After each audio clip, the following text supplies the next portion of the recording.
Good morning, classmates. Good morning, ma'am.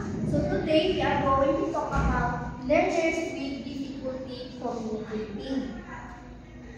So, sabi dito, some learners are observed to have difficulty communicating, either verbally expressing their ideas and needs and or in understanding what others are saying. So, sinasabi dito na mayroong mga estudyante o mag-aaral na nahihirapang ipahayag ang kanilang mga ideya at pangangailangan, pasalita man o sa pag-unawa sa sinasabi ng iba.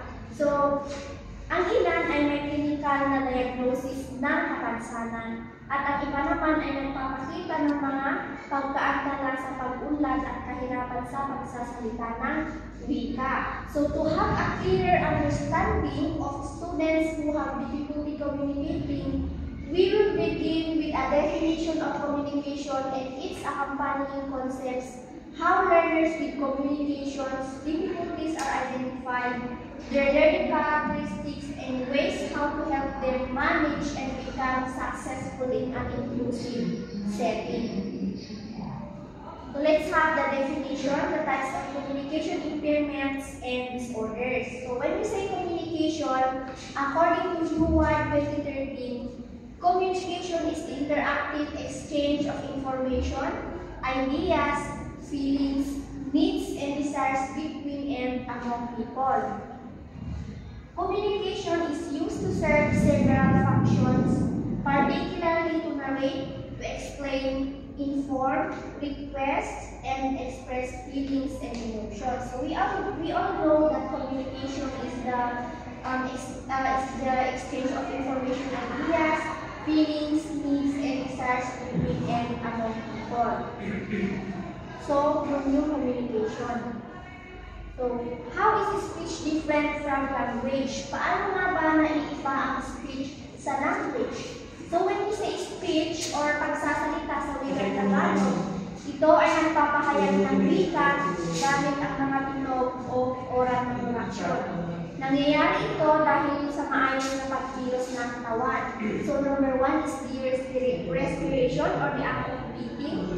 Number 2, phonetation or the production of sound by the larynx and vocal folds. And 3, the articulation, the use of lips, tongue, teeth, and hard and soft palates to speak. So, kapag nagsasalita tayo, dapat, lalo na kapag mahaba yung sinasabi natin, we need to breathe para masabi natin ng maayos kung ano yung sinasabi natin para makapagsalita tayo ng maayos. So, kailangan natin hininga. And then the number 2, the phonetation or the production of sound by the larynx and vocal folds. So, yung larynx natin or natin is, dito siya matatagpuan. And then the articulation, I will explain it as we go on with our discussion.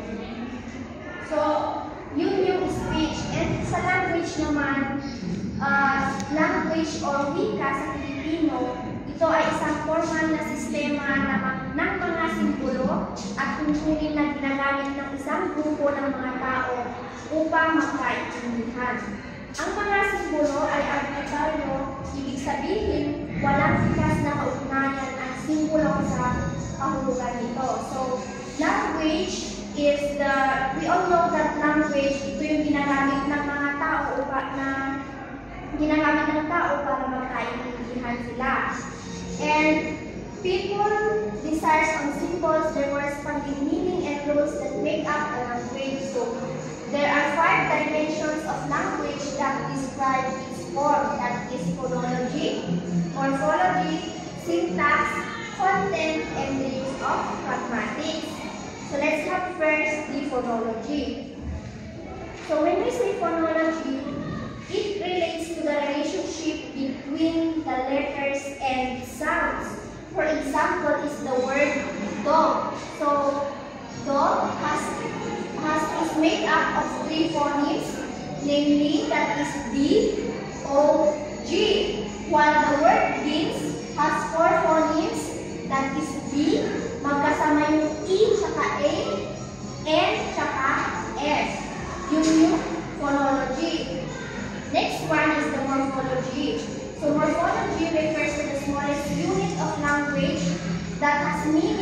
which are used to combine words.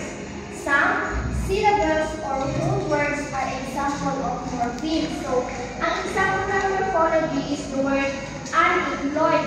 So, dito sa word na unemployed, ang word na employed, ito yung lexical. And then, tsaka ed, ito yung grammatical na kung saan sila yung bumubuo, ay sila yung maliit na unit na natawag na morphemes na sila yung bumubuo sa word na employed, kaya naging unemployed.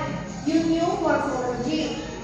And then, sa syntax, ito yung pagbuo ng sentence. So, for instance, the sentence, ready get for the exam does not make sense until arranged in the right sequence as get ready for the exam. So, ang syntax, ang lagi natin tandaan na ang syntax ay ang pagbuo ng pangungusap. So, yun yung syntax. Next one is semantics. Ito naman is language that gives hidden meaning. Like for example, ito yung mga example ito is mga idioms, yung mga the apple of my eye, a piece of cake, yung mga yung example ng semantics. And last one is the pragmatics. Ang pragmatics naman, ito yung iba ang pagkasabi mo sa matanda at iba ang pagkasabi mo sa bata. Like for example, di ba kapag inuutusan natin ang mga bata, sinasabi natin, alaman data. Sinasabi natin dun sa bata. And then kapag sinasabi naman natin dun sa matanda, pakialaman data. So parang may respeto sa, magkaiba yung pagkasabi mo sa bata at sa matanda. So yun yung 5 components of language.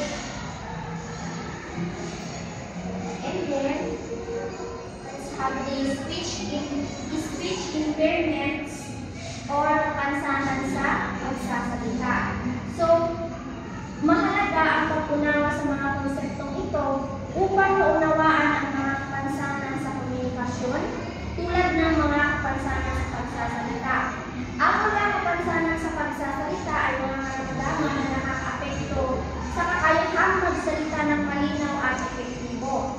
Kabilang dito ang pag-usap, kapansanan sa pagbigkas, at mga problema sa wika o boses. Maaaring maka-apekto ito sa pag-aaral ng isang estudyante. So, may 4 na uri ang speech impairments. Ito yung articulation, phonological, fluency, and voice disorder. So let's have the types of speech impairments. First one is the articulation disorder. Articulation disorder, when we say articulation disorder, a child is unable to produce a given sound physically. Severe articulation disorder may render a child's speech unintelligible. Examples are substitutions, omissions, distortions, and additions of speech sounds. When we say substitution, ito yung replacing one sound with another. Like for example, saying of who instead of you. Another one, saying lollipop instead of, saying lollipop instead of lollipop. And instead of saying, can I get 3 bananas, sinasabi ng bata na may articulation disorder, can I eat 3 nanas? So, yun yung articulation disorder. Next one, we have the phonological disorder. Phonological disorder, a child produces multiple patterns of sound, errors with obviously impairment of intelligibility. There is also noted inconsistent misarticulation of sounds, that is, sometimes a child is able to articulate it but not in other words. So, yung phonological disorder, ito ay naglalarawan sa paulit-ulit na pagkakamali sa pagbigkas ng mga tunog na nagresulta sa mahirap na maunawaan ang sinasabi ng bata. So, hindi ito pare-pareho. Minsan, tama ang binibigkas ng bata at minsan naman mali. So, ang halimbawa nito ay ang magpapalit ng P sa letter B at G sa letter D. So let's have this example. Instead of saying that pie is good, sinasabi ng may phonological disorder, sinasabi na cat pie is good. So yun yung example ng phonological disorder. Another one, let's have the fluency disorder.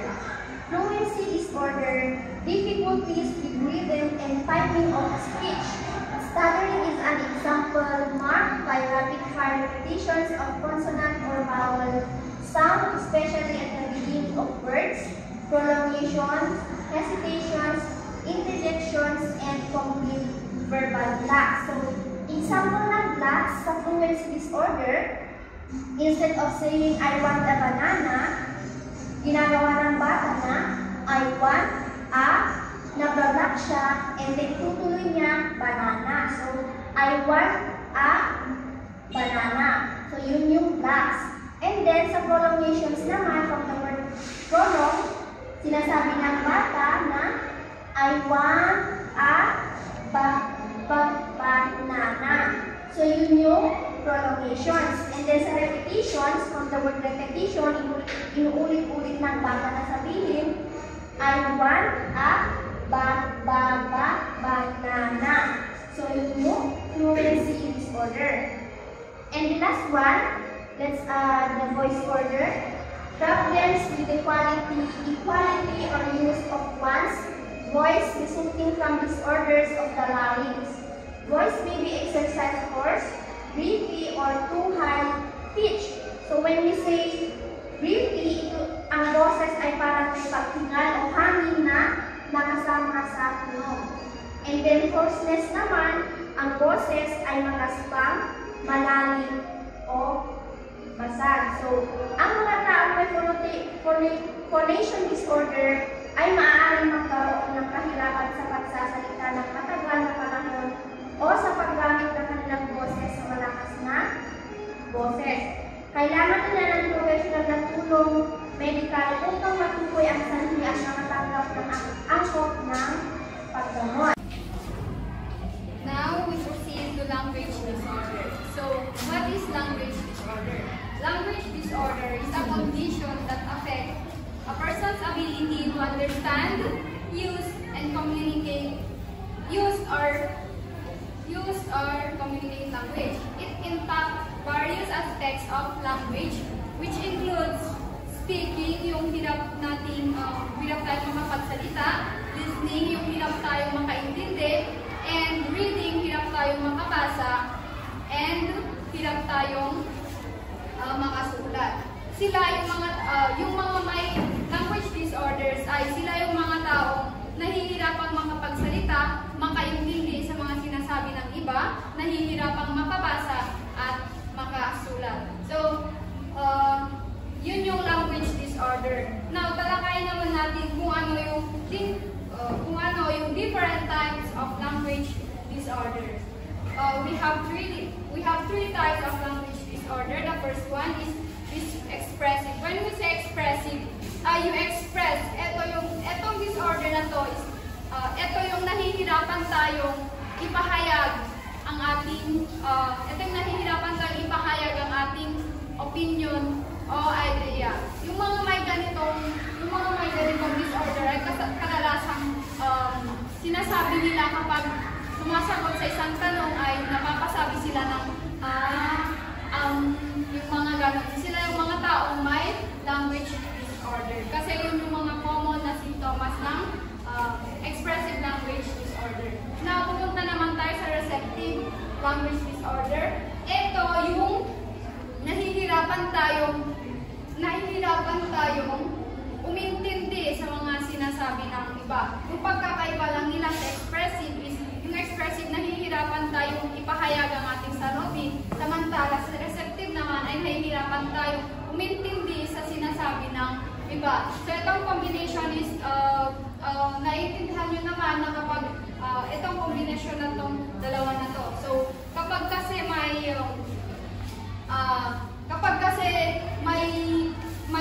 may receptive language disorder ka na, automatic na mahihirapan ka ng ipahayag yung ipahayag yung mga idea mo. So, yun yung different types of language disorder. Tumako naman tayo sa identification. Dito naman is kung paano natin matutukoy, kung paano natin malalaman kung may ganito bang sitwasyon, kung may ganito bang disorder yung isang bata. So, communication difficulty is oftentimes one of the most common red flags observed by family members, daycare workers, and early childhood teachers.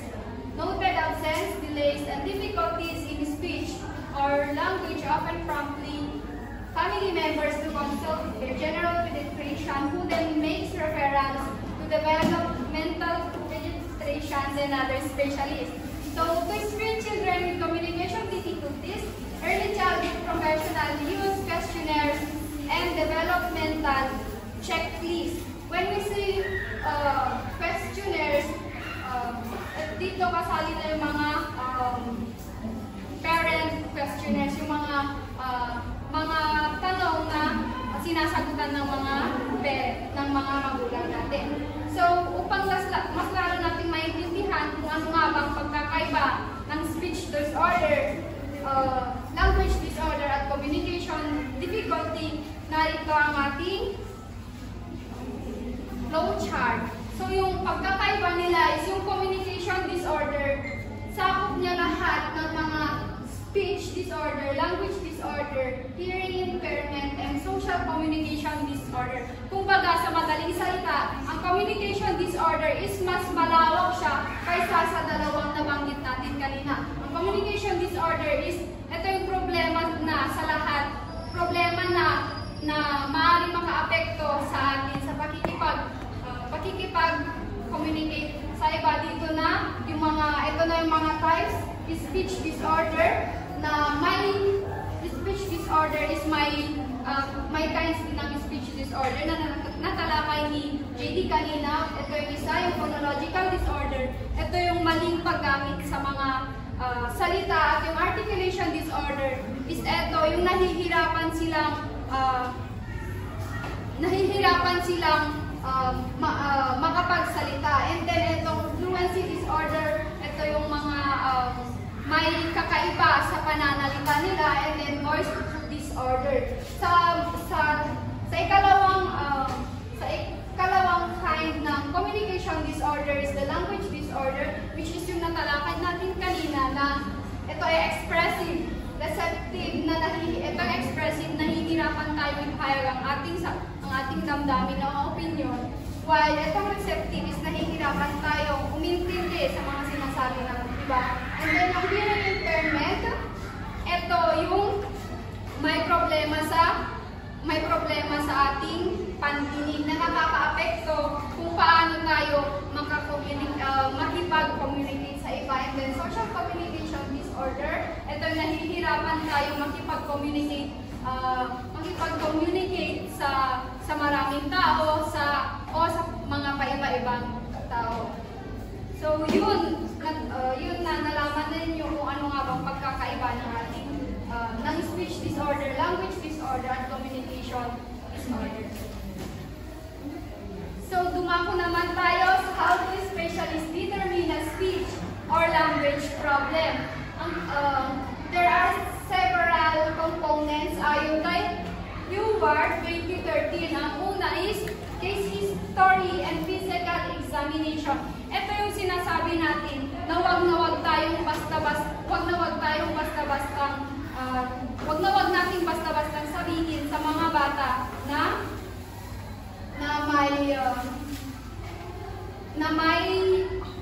wag nating sabihin sa mga bata na may language disorder sila, kasi kailangan muna nating dumaan sa proseso, which is yung proseso na yon is kakalap tayo tungkol sa background ng batang yon, tungkol sa family background niya, and then pagkatapos nating makalap yung mga information na kakailanganin natin upang matukoy kung may speech problem ba yung isang bata, is isusunod natin itetest yung kanilang physical yung kanilang physical. Ito yung i-examine ng mga specialist yung oral peripheral mechanism ng bata, which include yung bibig, noting irregularities in the tongue, lips, teeth, palate, or other structures that may affect speech production. Kasi saan ba nanggagaling yung sound sa bibig, diba? So, in-examine ng mga specialist yung mouth ng mga bata. So, ikalawa, kung paano natin madidetermine kung may language, kung may speech language problem ba yung mga bata is yung kanilang pandinig, which is the hearing. Kasi alam naman natin na kapag may problema ang isang tao sa kanyang pandinig, ay automatic na nahihirapan na silang makaintindi at makicommunicate sa iba. So, yun yung hearing. And then number 3 is the articulation. Ito yung hindi masyadong mabigkas ng isang tao ang words, kaya nagkakaroon ng misunderstanding. Ine-examine nila kung may problema ba sa pagsasalita ang mga bata. At yung pang-apat is phonological awareness and processing. Phonological awareness and processing skills provide a foundation for beginning to read in young children. So, phonological awareness. Children with difficulties in processing sounds in language as well as in hearing, segmenting, and identifying phonemes in words may experience problems with expressive and receptive spoken language as well as in learning how to read. So, ine-examine ng mga specialist kung paano ang phonological awareness ng mga bata, kung paano nila intindihin at ibigkas yung mga sounds.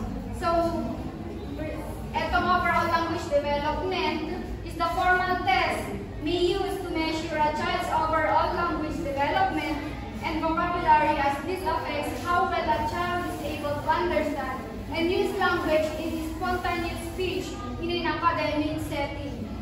Ito na yung gumagamit ang mga specialist ng formal test, which is yung nagpakit ko kanina. Formal test is, halimbawa ng formal test is yung parent questionnaires na binibigyan ng mga specialist yung mga parents ng mga katanungan regarding sa bata upang mas lalo nilang matukoy kung ano nga ba ang problema sa bata. Sa assessment of language function naman, language is used to serve several functions such as to request, name, imitate, ask, and converse, among others.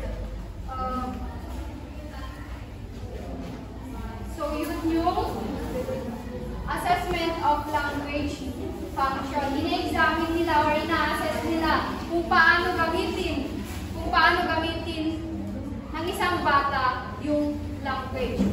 And then last is the language samples and observation in natural setting. Language difficulties may also be identified through play-based authentic assessment, where a specialist plays with a child during spontaneous speech and verbalization can be elicited. Sa madaling salita, itong language samples and observation in natural settings is dito na i-examine ng mga specialist kung yung bata sa pamamagitan ng pakikipaglaro nila sa mga ito, pakikipagsalita, pakikipag-usap nila sa mga ito. So in that way, ma-examine or ma-determine nila kung ano ba talaga yung problema ng bata. Maaari rin pumunta yung specialist na yon sa sa bahay ng bata upang hindi mailang yung bata sa kanila.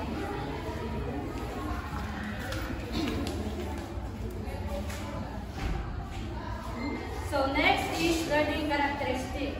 When we say learning characteristics, it is children with communication disorders frequently struggle across social settings, whether at home, school, or in other places in the community. So, sa learning characteristics, children who have troubles with communication often face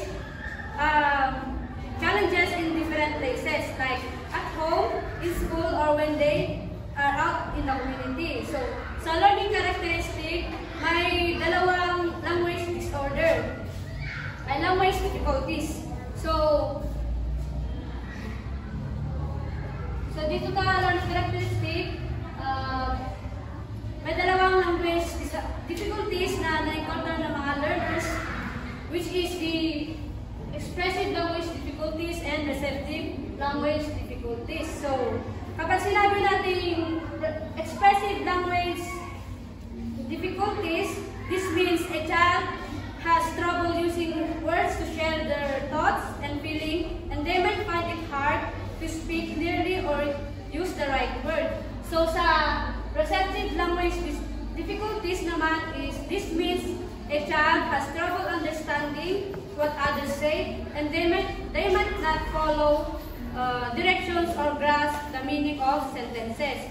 So sa expressive language difficulties, dito na-encounter ng mga bata or nararanasan ng mga bata ang limited vocabulary, incorrect grammar or syntax, expressive repetition of information, difficulty in formulating questions, and difficulty in constructing sentences. So sa limited vocabulary, ang mga bata ay nahihirapang makahanap ng tamang mga salita para ipahayag ang kanilang mga iniisip o nararamdaman.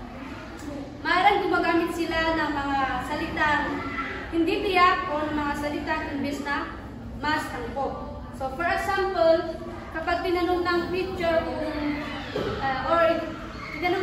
sa isang bata na i-describe ang weather, ang bata na karanas nito is, ang sasabihin niya is maganda yung weather or the weather is nice, imbis na sabihin niya na it's cloudy or sunny. So another sample is, a child might say things when they mean a toy or a book, and when asked about their favorite game, they might say, I like that one, instead na sabihin nila kung ano yung game na gusto nila. So next is incorrect grammar or syntax. So dito, incorrect grammar or syntax is using words in a way that doesn't follow the usual rules of language. So for example, during a class discussion, a child who's experiencing this might say, I go to the store yesterday instead of I went to the store. So parang minimix nila yung verb tense, and dito nakukonfuse yung mga ibang kaklase nila. So next is expressive repetition of information. Sa expressive repetition, ito ay nangyayari kapag ang isang bata ay inuulit ang mga tanong o pahayag sa halip na magbigay ng orihinal na sagot, at ito ay maaaring magpahiwatig ng kahirapan sa pagbuo ng sariling mga ideya at pagpapahayag ng mga ito. Yung halimbawa ng expressive repetition of information, halimbawa kapag tinanong ng guro ang isang estudyante kung ano yung natutunan niya, imbis na sagutan niya yung guro, sasabihin niya is imbis na sasagutan niya yung tanong, ulit-ulitin niya yung sinabi ng guro. Parang inuulit niya po, ano yung natutunan ko, parang ganun. Next is difficulty in formulating questions. Difficulty in formulating questions means a child struggles to create clear and meaningful questions. This can make it hard for them to ask for help, participate in discussions, or express their curiosity about the topic.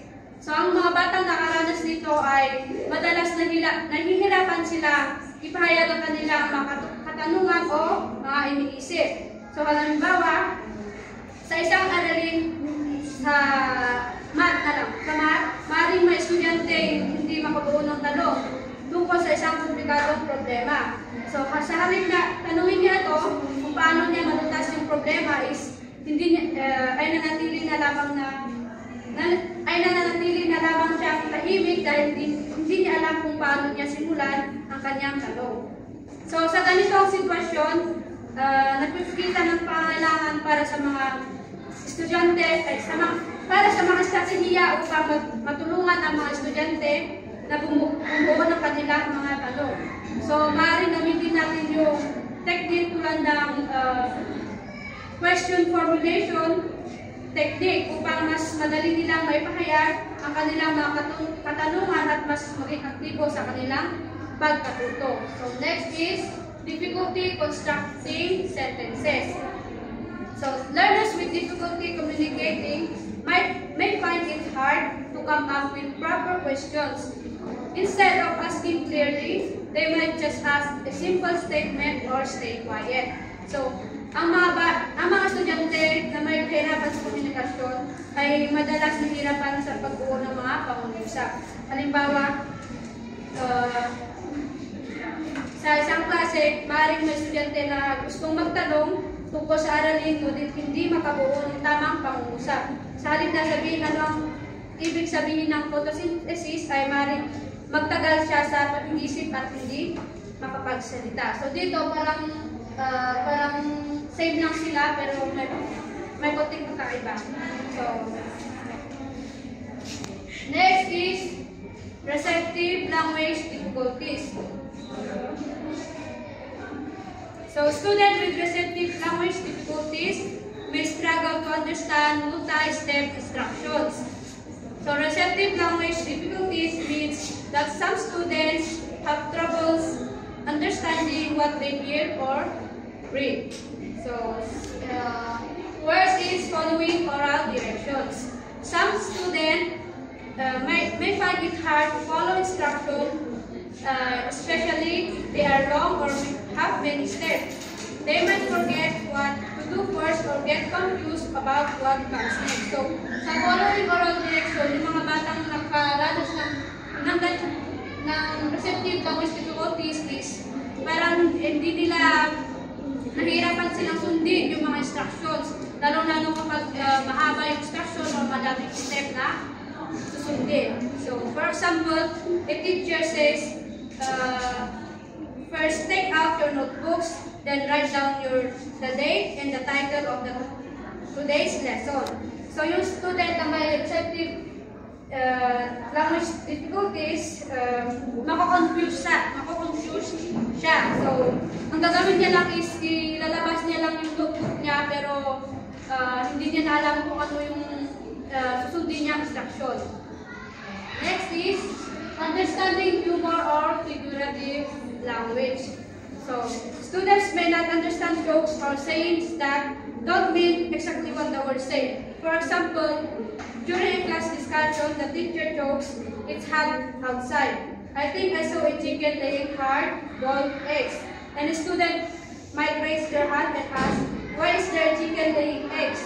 And they don't understand that it's just a funny way to say it's really hard. So next is comprehending compound and complex sentences. So these students often have troubles with longer sentences that have more than one idea. So for example, while explaining a new project, the teacher says, when you finish your artwork, you can display it in the old way. So if your parents will visit, they will see it. So a student may struggle to understand what they should do first and might just sit quietly without starting. Last is responding to questions appropriately. When asked questions, students might not know how to answer or may give answers that don't make sense. For example, the teacher asks a student, what did you do over the weekend? So the student looks confused and doesn't answer. When asked again, they simply say, "What do you mean?" They have troubles understanding what the teacher wants to say. That is,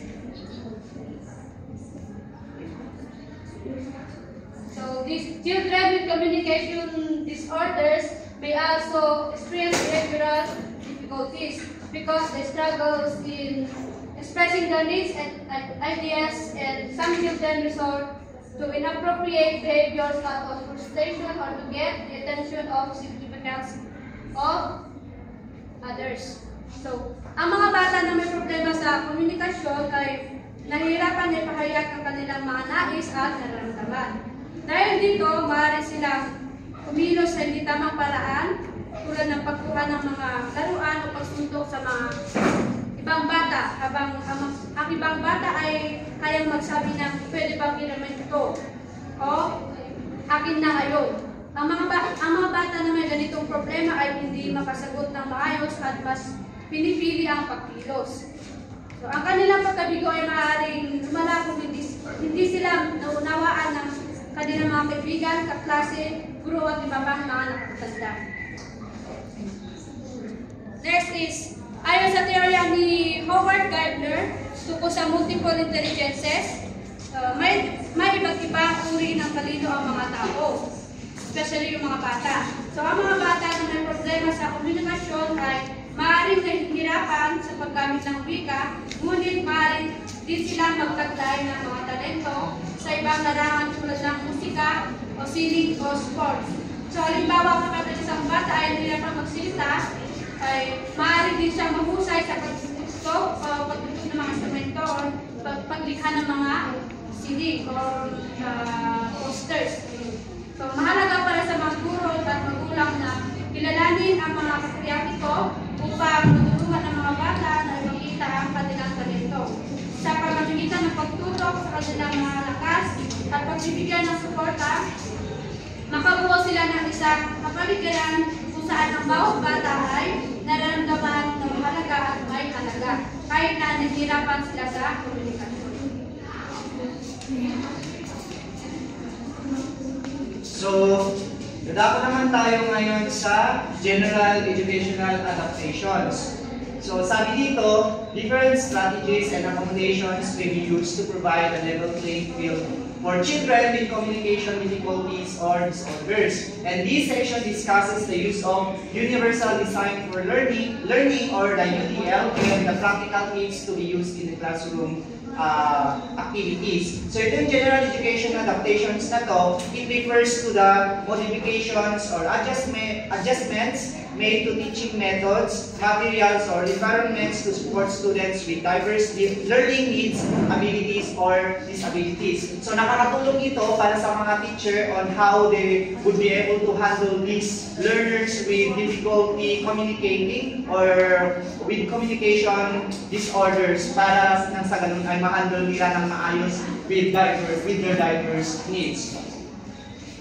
So, umpisahan natin sa Universal Design for Learning. So, sabi dito, the use of UDL in the classroom allows children to learn information, demonstrate understanding, and stay engaged in multiple ways. For example, multiple means of presentation, expression, and engagement. Because of the weaknesses resulting from communication difficulties or disorders, teaching and learning practices as well as assessment should be presented in different modalities such as visual, auditory, and kinesthetic, motor, or tactile. And then, bago natin puntahan yung Universal Design for Learning, i-define muna natin kung ano nga ba yung UDL. So, ang UDL, it is an educational framework that aims to provide inclusive learning experiences for all students by designing instructional materials, methods, and assessments that are accessible, engaging, and challenging for everyone. Sinasabi dito na ito ay ang UDL ay isang paraan ng pagtuturo na naglalayong magbigay ng pang-edukasyong karanasan na inklusibo para sa lahat ng mag-aaral. Ito ay naglalayong maging accessible, nakaka-engage at nakaka-challenge para sa lahat. So, to explain further, ang Universal Design for Learning is, this means that the lesson are presented through various means such as using pictures and or videos and hands-on experiential learning, and not solely passive by approaches such as reading from textbook, lectures, and teacher-directed discussions. Presenting learning activities in this manner gives children with communication difficulties or disorders the opportunity to use their strengths and stronger modalities to compensate their weaknesses and a chance to be successful in an inclusive classroom. So itong Universal universal design for learning na to, it gives the students or these learners the opportunity to showcase their strengths. Maaaring hindi sila ka-proficient or kabihasa sa text or sa word. Maaaring gamitin nila yung mga strength nila such as yung performance-based. So maaaring sila sa music, sa role-playing, at doon na-enhance at na-showcase yung kakayahan or competence ng mga learners na ito. Dahil sa isang classroom, diverse yung mga students. So, with the help of universal design for learning, it will compensate the weaknesses of these learners with communication difficulties. And next, we have here practical tips for the classroom na nakakatulong din para sa mga learners natin na to with communication disorders or difficulties. So later on, we as future educators, we can implement these practical tips in handling our students with this type of disorder. And of course, hindi lang siya nalilimit. These are just some suggested tips na research and naka-stipulate doon sa book. Sabi dito, in addition to using UDL, there are practical tips and techniques that teachers can use to provide students with communication difficulties the support they need in order to be successful. Tulad ng sabi ko kanina, nakakatulong ito para itong mga learners na to kahit papaano is magiging successful pa rin at magiging competent sila sa lahat ng ginagawa sa loob ng klase. The following list provides practical suggestions that teachers can use in the classroom. And these suggestions are best implemented in a classroom that promotes a supportive and respectful culture. One that acknowledges and accepts diversity and allows accommodations for learners with difficulties. So tulad ng sabi ko kanina, itong mga practical tips for classroom na to, it will not just focus on students na regular. Ito ay mas ang focus nito ay nakaka-focus din sa mga learners natin with communication disorder on how they will be able to be successful in their learning ability. So, unahin natin. Number one, practical tip. It says here, allow the child to sit near the teacher and blackboard, away from auditory and visual distractions such as the window and the door. So, ang gagawin ni teacher, i-allow niya yung si learner na uupo malapit sa kanya or uupo malapit sa blackboard nang sa gayon ay ma-avoid or ma-prevent yung distraction niya, yung focus niya from doing the activity. Next, get the child's attention before giving directions. Call the child's name or use a pre-arranged signal. For example, tap on the table or hand on the shoulder to help the child focus and listen to the direction. So before tayo magbigay ng direction sa mga learners na to, we need to or we must to get their attention first. How? Sa paano paraan? It's either we call their name, we address them by their name, or we use pre-arranged signal. So yung mga pre-arranged signal na to, it's either tap on the table or hand on the shoulder. That will also help the child focus and listen to the direction. Kasi kapag nagbigay ka lang ng direction without performing or without doing this process, hindi makakuha yung or magiging yung attention ni learner. Next, use pictures, charts, and other visual aids when explaining content to supplement auditory information. So tulad ng ginagawa natin, we are using visual aids, pictures, and charts instead of just explaining our subject matter. So while we are explaining our subject matter, we need to use these visual aids, pictures, and charts. Why? Para nang sa ganun ay itong mga learners na to mas maintindihan at ma-absorb pa nila kung ano yung gusto natin ipahiwatig or i-explain tungkol doon sa tinatalakay natin. Next, speak slowly and clearly without exaggerating speech. So gaya ng sinabi ng mga previous groups, we need or we must speak slowly and clearly without exaggerating. So, yung mga pronunciation natin dapat sakto lang sa level ng mga learners na to. We should not exaggerate words or word na ini-speak natin. At dapat daw malinaw at dapat of course dahan-dahan lang. Kasi syempre, ipaprocess pa yan ng mga bata. And next, simplify directions into short steps. Break down multi-step directions and give each one at a time instead of just repeating each one. So, i-avoid din daw natin magbigay ng mga complex na instruction or direction sa mga learners na to. As much as possible, we need to break down complex direction into simpler direction. And we must prevent or avoid repeating, reading or giving that direction. Next, provide a written copy of directions for a task so that the child can refer back to it at least or her own pace. So when we are giving directions, no? Tulad ng sabi ko kanina sa number 1, we must call their attention or call their name or tap the table or the shoulder. After which, we must also provide a hard copy of the direction na sinabi natin.